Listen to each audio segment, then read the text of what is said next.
So it was around early 1990s that Kenny started building this sculpture site.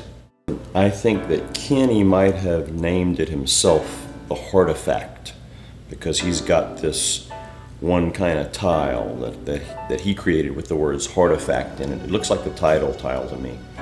His first piece is a knight that's holding a woman. This was on land that Kenny Hill was renting. Kenny lived right next to the site. He had a little house, and so he was always looking at it through the windows, and he could work on it at night and early in the morning.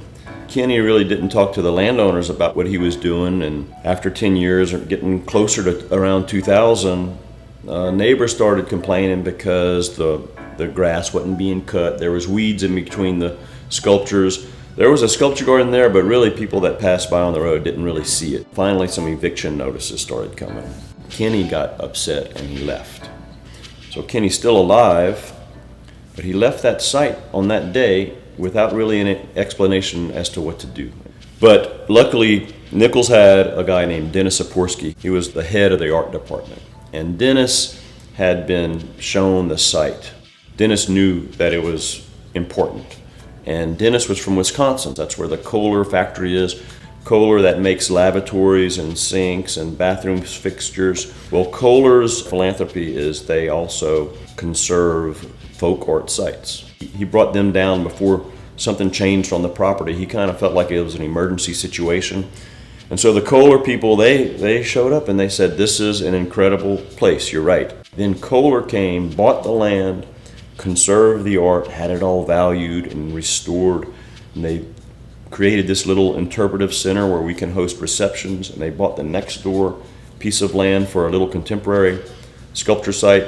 Then Kohler just gave that to Nichols as a donation with the criteria that we would always, as Nichols, take care of it. As the board that we call the Friends of the Chauvin Sculpture Garden, we want to introduce people to the art of Kenny Hill. We're maintaining it and preserving it and trying to show it off. A great time to be in Chauvin is during the blessing of the fleet every year. And we do not control the blessing of the fleet. That's set by the shrimpers and the church. And our garden is right on by Petit Caillou. So we kind of put that all together to say, well, what we will do is we will have our little picnic, either on one year, that would be the even years, or have a big folk art festival on our odd years. So in April 2015, we will have the Chauvin Folk Art Festival. Because Kenny created the site where it is, we feel like, in a way, it belongs to the community. That's one reason that we never charge admission. It's become sort of a haven for a lot of people in this area. When you come here, no matter who you are, what's your background, it affects you. Whether it's a reflection of your own personal struggles or just sort of a wonderland like this for me, it's exceptionally significant for the people of this area. It's open every day of the year from sunrise to sunset. You don't need an appointment. You don't really need a tour guide.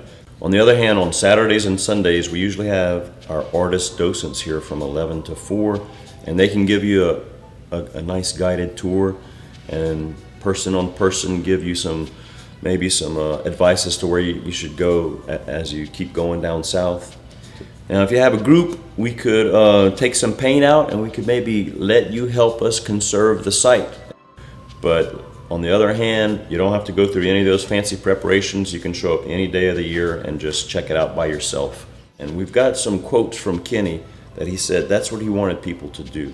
He felt like people could all take their own story, their own interpretation of the garden. He also said it was for the community. So if he wants people to be here, then we want people to be here. It is kind of tough maintaining the sculptures. They get worn by the sun and the wind.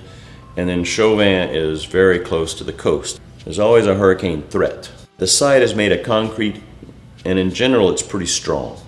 But the bad is that the landmass that the whole site was built on is sinking, just like the rest of Chauvin.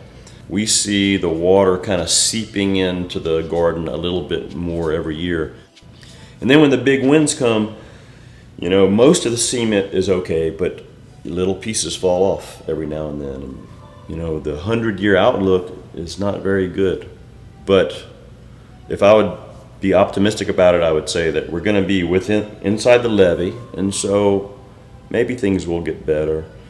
There's a chance that we'll start pushing water down the bayou rather than letting water come up if we open up the flow of the bayous the way that they used to flow. And so that might build a little bit of land, that might keep a little bit of the water off of the bayou. In the same way that the art of Chauvin needs to be preserved, the economy of the old traditional commercial fishing families of Chauvin needs to be preserved. I think the garden will stay here as long as the families are here, and when families start leaving or when they have to retreat or if it becomes abandoned, then maybe the garden will just have to be kind of a landmark that's abandoned as well.